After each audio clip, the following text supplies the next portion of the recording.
외국의 한 잡지 편집자들이 어떤 잡지를 만들 것인가를 의논하다가 이렇게 두 가지 결론을 내렸다고 해요.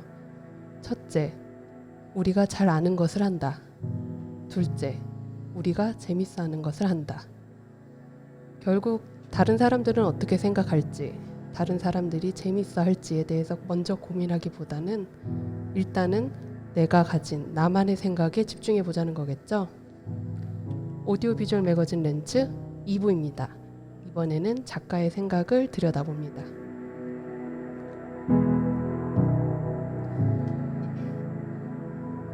아티스트 주요리 자리에 함께 하셨습니다. 인사 안녕하세요. 부탁드립니다. 안녕하세요.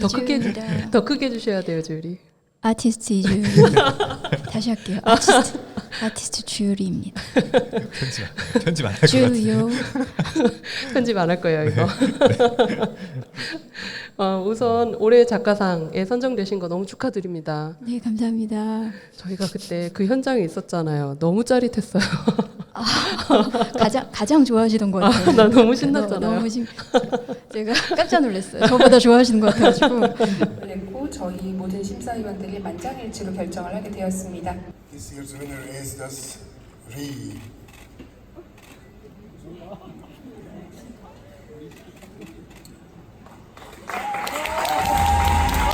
올해의 작가상 2019 수상자는 이주율 작가입니다. 축하드립니다.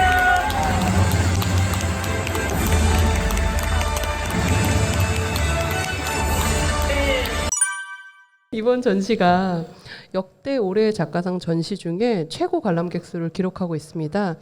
이런 많은 분들의 관심을 혹시 실감하시나요? 네, 실감하고 부담스럽습니다. 뭐 많이들 얘기해 주세요. 일단 뭐 미술계의 지인들은 많이 긍정적으로 왜 말씀 많이 해주시고요. 네. 그리고 제가 조금 낯선 거는 미디어에 관심인데, 그렇지. 네, 미디어들 인터뷰나 이런 것들, 뭐 라디오 이런 섭외라던가 하는 것들이 있어요. 네, 근데 예, 역시 주목을 견디는 게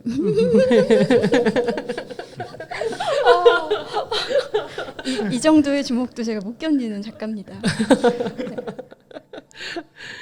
저희가 이 렌츠로 이제 러뷰디를 다루면서 저도 이 러브 유어 디포에 저희가 57 스튜디오로 같이 참여를 했었잖아요. 그래서 이 방송 역시 관객들이 이 러브 유 디포의 의미를 좀 더 잘 이해해 주셨으면 하는 마음에서 더 준비를 한 것도 좀 있었어요. 네, 너무 감사하고 너무 여기 세팅도 멋지고 맞아요. 네, 막 떨려요. 저희가 일부에서는 지연 씨와 함께 전시가 끝난 후에 작품의 보관에 대해서 짧게 이야기를 나눠봤는데요. 주율이는 전시가 끝난 다음에 작품을 어떻게 하시나요? 저는 네, 저는 그 예전부터 작품들이 좀 뭐 어떤 이제 90년대 후반에 사실은 막 이렇게 조각이나 이렇게 어떤 뭐 그림 이렇게 해서 굉장히 전통 매체에서 물려받은 뭐랄까 정신성과 기술을 기반으로 한 미술에 대해서 좀 이해를 못했어요. 계속 이해를 못하겠고 그거를 향한 연습 같은 것을 좀 못하겠고 이해를 못하니까 그래서 굉장히 미술대학 다니는 것 자체가 힘들었었거든요. 그래서 그때부터 그냥 좀 주워서 많이 했던 것 같아요. 주변에서 뭔가를 공사는 항상 있으니까 서울에 그러면서 이제 조금씩 그렇게 알아가게 되면서 굉장히 그냥 그 순간에 취할 수 있는 재료들을 썼고 그리고 지속성을 생각 안 하죠. 뭐 그냥 그 학기를 견디면 되니까 그런 식으로 이제 미술이라는 게 형성됐었고 그리고 정말 지금 생각해 보면 굉장히 그때 열심히 만들어 놓은 것을 갖다 놓을 데가 없었어요. 그 학생 때부터 그렇잖아요. 그러면 버려야 된다는 게 이제 잠재적으로 머릿속에 있어서 그렇죠. 정성을 많이 들이는 걸 못하겠다는 생각이 들었었어요.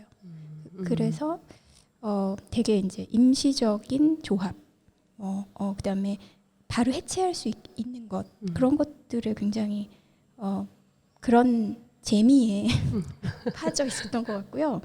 여전히 그게 계속 이어지면서 이제 하나의 단단한 형태를 못 가지니까 버려지기 훨씬 쉽죠. 그렇죠. 예, 스스로도 버리면서 죄의식을 좀 덜 느끼고 남들이 봐도 안 아깝고 그런 상태가 계속 되면서요.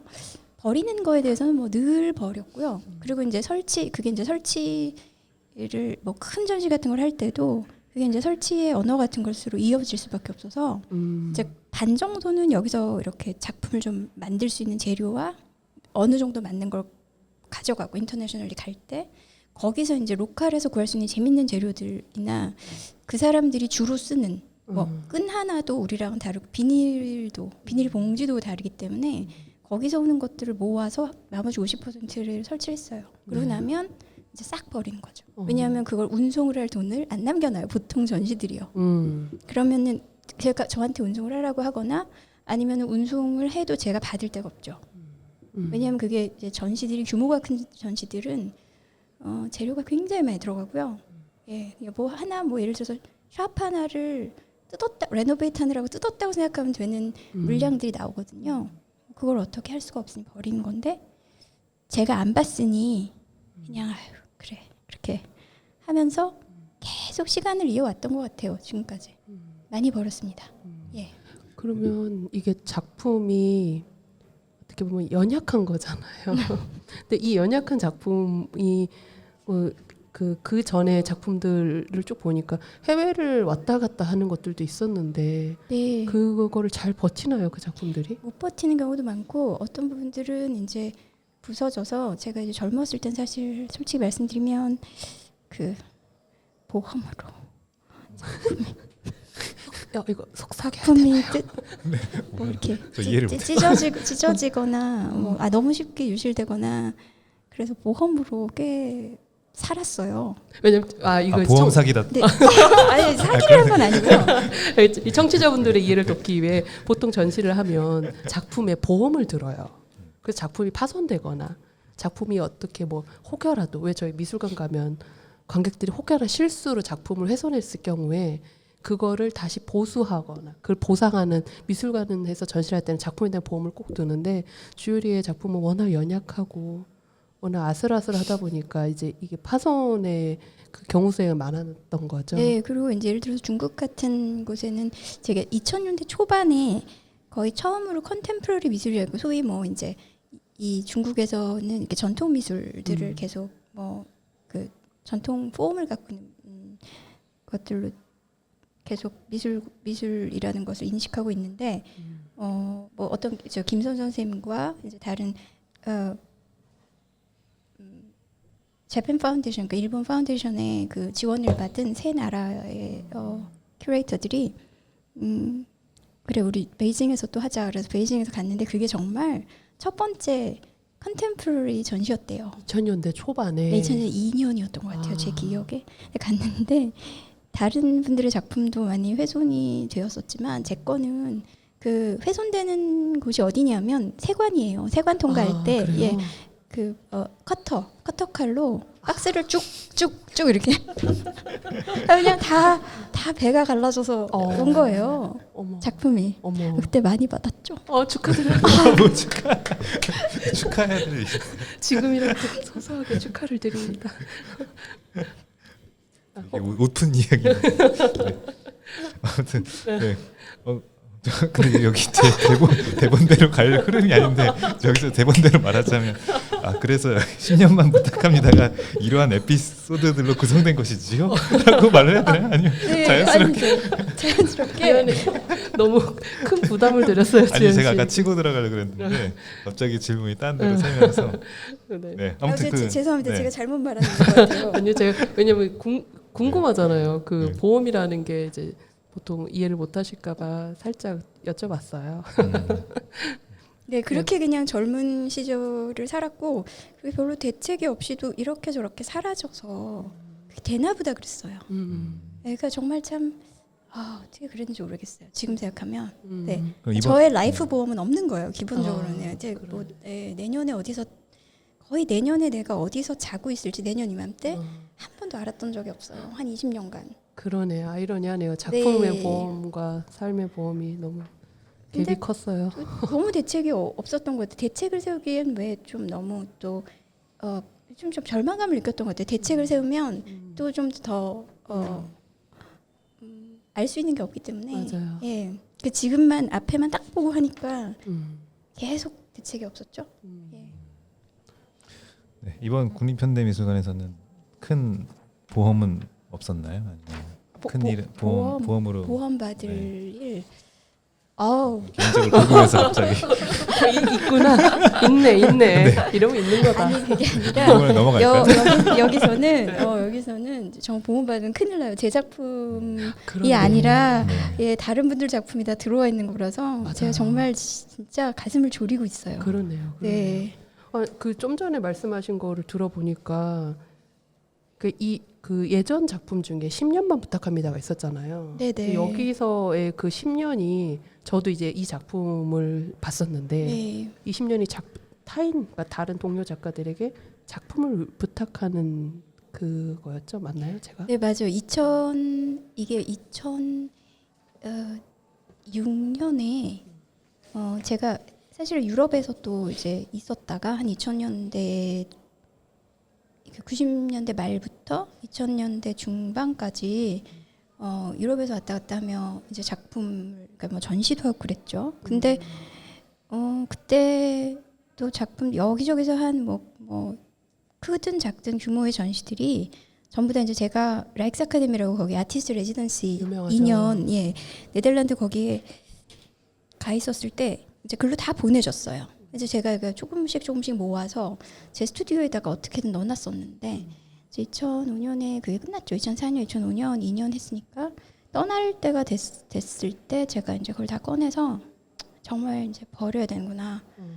그리고 이제 카트에 담았어요. 나눠서 담고 이제 친구 하나가 도와줬어요. 그래서 버리러 나가는데 거기가 옛날에 그 기지였어요. 군사 기지. 라이스 예. 그래가지고 이제 되게 묘해요. 거기 구조가 굉장히 닫힌 구조예요. 예, 외부로부터 굉장히 클로즈되어 있는 구조로 되어 있고요. 2층 가면은 링이라는 데가 그냥 링이라고 부르는데 그게 한 곳에서 출발해서 오면 계속 똑같은 데로 그 뭔가 숨겨야 되는 파놉티콘. 그래 파놉티콘. 숨겨야 되는 구조. 대단해. 그래서 그 링을 계속 돌았어요. 그걸 돌았어요. 근데 어떤 카트를 들고. 네, 근데 그거 리추얼 같은 거였던 것 같아요. 그래가지고 처음에는 저쪽 엘리베이터는 작으니까 저쪽으로 내려가자 하다가 돌기 시작한 거예요. 하나씩 끌고 그래서 그거를 비디오를 찍은 거가 이제 아하. 예, 있고요. 그리고 나니까 이렇게 쌓아 올린 게 참 너무 많은 곳에서 온 것들이 카트에 잘 실릴 수 있게 쌓아 올린 건데 그거 자체가 그냥 어떤 폼이 되면서 그렇죠. 아이고 아깝다 그러고 이틀만 놔두자. 그리고 그날 안 버렸어요. 그리고 이제 밤에 집에 와서 꿈꾸고 예, 그 버려져 있는 거를 꿈꾸고 그리고 그것도 그림도 또 그렸다가 그 온갖 이제 찌질한 이상한 의식을 스스로 치르다가 근데 어떻게 그때 또 우연이에요. 김선선 선생님이 독일인지 출장 오셨다가 들렸어. 그걸 보시고 이거 너 왜 버려요? 그러는 거예요. 왜 버리긴 갈 데가 없으니까 버리죠. 그래서 조금 있어 보자. 그래서 잠깐만 갖고 있을 수 있으면 서울에서 어떤 식으로든 뭔가를 마련해서 붙이자. 그래가지고 이제 시작됐어요. 그게 시작됐고 그리고 그 다음에 이제 그래서 그 사무소라는 데서 예전에 그 김선 선생님이 갖고 계시던 그렇죠. 지금도 그 선재 앞에 그렇죠. 그곳에서 원래 전시장이 아니라 사무 공간인데 거기를 이렇게 치워서 거기다가 받았죠. 받아서 거기에 그냥 그 받은 대로 쌓아 올린 것을 개인전 저의 첫 번째 서울에 했었던 개인전이고요. 아 그래요? 거기였어요? 거기가 이제 시작이에요. 그리고 그러고 나서 이제 그거를 더 다시 싸서 다음으로 가져가는데 그 다음에 초대된 게 김현진 선생님 그 큐레이터의 네. 제안으로 또 전시를 하게 됐어요.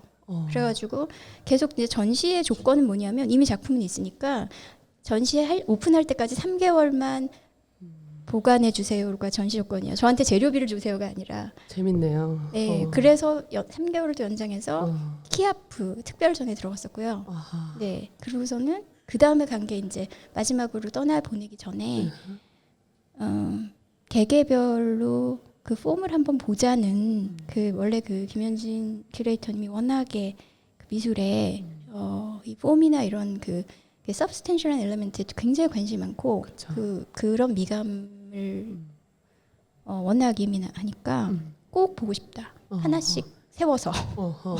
그래서 제가 그러자 그러고서는 했던 게 이제 갤러리 그때는 이름이 갤러리 27.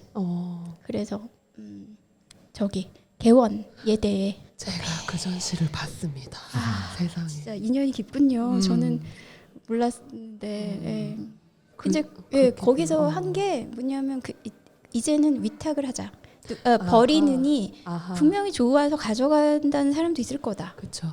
그래서 다 불렀어요. 제가 그때 뭐 학교 나갔는데 학교에 학생들도 오라 그러고 어허. 니들도 가져가 막 이러고 뭐 약간 그때는 약간 선생님의 그 파워에 못 이겨 가져가는 사람들도 있지 않았을까. 이제 그렇네요. 네, 그리고 그 선생님 거기 계신 교수님들도 네. 전부 억지로 하나씩 맡아주시고 그래서 이제 10년이 지난 거예요. 그러고서 10년 동안 그러니까요. 맡아주신 거예요. 그러니까요. 이분 저분이. 예. 그게 이제 10년만 부탁합니다. 네. 그러니까 이 10년만이 그냥 앞에서 붙인 그 10년이 아니라 진짜 리얼 10년이잖아요. 그렇죠? 네, 맞습니다. 2005년, 2006년부터 2016년. 네. 이 10년만 부탁합니다. 그 마지막 그 10년의 그 끝은 어땠나요? 이 작품들이 2016년에 모았죠. 약속을 했으니. 예. 그래서 전화를 다 해서 뭐 사라진 분도 계시고 연락 끊긴 분도 계시고 하여튼 그랬으나 모았어요. 일단 모아서 이걸 갖다가 각각의 스토리도 있고 그리고 이게 아무래도 작품 하나하나가 약간 좀 더 다른 형식으로 보였으면 좋겠다라고 또 제안을 김현진 큐레이터님이 하셔서 혼자 하세요. 네. 그래서 저는 못해요. 연극 극장에서 하자는 거예요. 제가 저는 못하니 혼자 하세요. 그러다가 또 그럴 수 없어서 같이 했습니다. 그래가지고 예 그때 뵀죠. 그때 제가 그쵸. 이미지 감독님이 다 찍어주시고 해가지고 네 정말 운이 좋게 10년만 부탁합니다. 블레이스 공장 그다음에 남산 두 번의 어떤 공연의 형식을 좀 취했었어요. 그렇죠? 네. 그러면 좀 공연이죠. 공연 공연이죠? 형식이 아니라 그래서 사실은 그 오브제들은 못 움직이니까 그거가 어이가 없었어요. 어떡하지? 그래서 이제 등장 퇴장, 그러니까는 appearing, disappearing을 아주 잘 운동으로 만들 수 있는 장치, 그쵸. 등장 장치, 퇴장 장치 이런 거를 만들어서 이제 걔네들한테 운동성을 주면서 그 배우가 아니라 이제 퍼포머들이 그거를 움직이고 그러면서 이제 어떤 코리오그래피를 한 거예요. 맞아요. 재밌었습니다. 재밌었어요. 네.